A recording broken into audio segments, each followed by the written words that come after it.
আসসালামু আলাইকুম। হ্যালো প্রিয় শিক্ষার্থী, তো তোমরা যারা ডিগ্রি দ্বিতীয় বর্ষে রয়েছো, আজকের ভিডিওটি তোমাদের জন্য। আমাদের আজকের টপিক দর্শন চতুর্থ পত্র।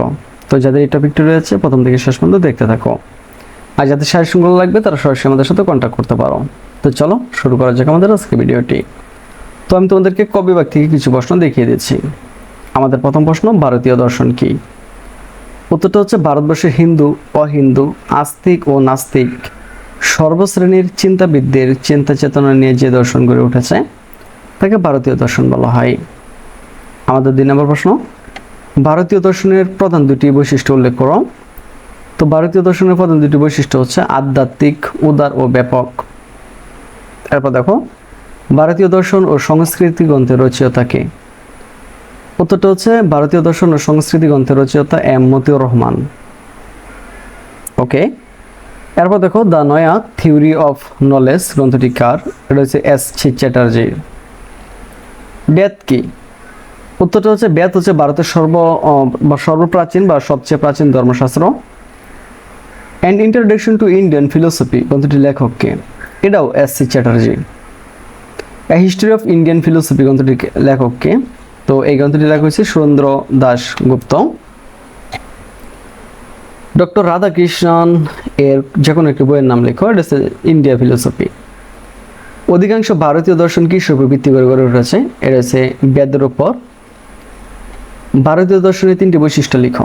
তো ভারতীয় দর্শনের 3টি বৈশিষ্ট্য হচ্ছে আধ্যাত্মিক, বিচারবাদী ও ব্যবহারিক।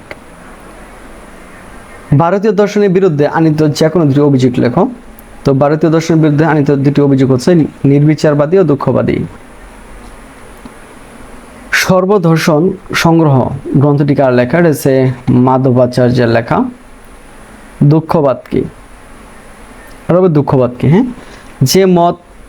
যে মতবাদ অনুসারে জগৎ এবং জীবন দুঃখে ও নৈরাশ্যপূর্ণ, জগৎ এবং জীবনে কোনো সুখ বা আনন্দের আলো নেই, সে মতবাদকে দুঃখবাদ বলা হয়। ভারতীয় দর্শনের সম্প্রদায়গুলো কি কি? উত্তরটা হচ্ছে ভারতীয় দর্শনের সম্প্রদায়গুলো হচ্ছে সাংখ্য, যোগ, ন্যায়, বৈশেষিক, মীমাংসা, বেদান্ত, বৌদ্ধ ও জৈন। 4 ভাগ। ভারতীয় দর্শনের প্রধান দুটি সম্প্রদায়ের নাম লিখো। উত্তরটা হচ্ছে ভারতীয় দর্শনের প্রধান দুটি সম্প্রদায়ের নাম হচ্ছে চারবাক ও জৈন। ভারতীয় দর্শনে নাস্তিক বলতে কি বোঝায়? ভারতীয় দর্শনে যারা বেদকে বিশ্বাস করে না তাদেরকে নাস্তিক বলা হয়। ভারতীয় দর্শনে আস্তিক বলতে কে বোঝায়? তো ভারতীয় দর্শনে যারা বেদকে বিশ্বাস করে তাদেরকে আস্তিক বলা হয়। স্বরদর্শন কি? 6টি আস্তিক দর্শনকে স্বরদর্শন বলা হয়। ভারতীয় দর্শনে বেদে বিশ্বাসী সম্প্রদায়গুলো কি বা অবিশ্বাসী সম্প্রদায়গুলো কি? তো ভারতীয় দর্শনে বেদে অবিশ্বাসী সম্প্রদায়গুলো হলো চারবাক, জৈন ও বৌদ্ধ সম্প্রদায়। মোক্ষ কাকে বলে? আত্মার মুক্তিকে মোক্ষ বলা হয়। চারবাক দর্শন মতে সত্তা কি? উত্তরটা হচ্ছে চারবাক দর্শন মতে অচেতন জড় পদার্থকে সত্য বলা হয়। চারবাক দর্শনকে লোকায়ত দর্শন বলা হয় কেন? উত্তরটা হচ্ছে সাধারণত লোকের চিন্তা ও ভাব দ্বারা এই দর্শনে ব্যক্ত করা হয়েছে বলে চারবাক দর্শনকে লোকায়ত দর্শন বলা হয়। চারবাক দর্শনের প্রতিষ্ঠাতা কে? এটা হচ্ছে দক্ষিণারঞ্জন শাস্ত্রী। চারবাক দর্শনের জড় উপাদানগুলো কয়টি ও কি কি? উত্তরটা হচ্ছে চারবাক দর্শনের জড় উপাদান 4টি, যেমন মাটি, পানি, আগুন এবং বায়ু। চারবাক শব্দের অর্থ কি? মনে রাখবা, চারবাক শব্দের অর্থ মধুর কথা। চারবাকদের একটি বিখ্যাত উক্তি লেখো।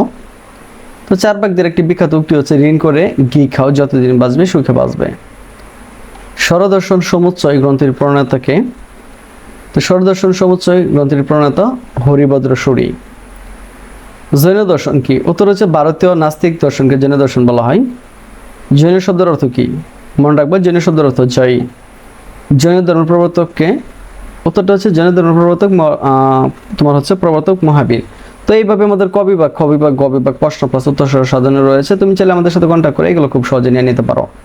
তো আজকে এখান থেকে বিদায় নিচ্ছি। কথা হচ্ছে আবার নতুন ভিডিওতে। সে পর্যন্ত সকলে ভালো থাকো, সুস্থ থাকো এবং আমাদের সাথেই থাকো।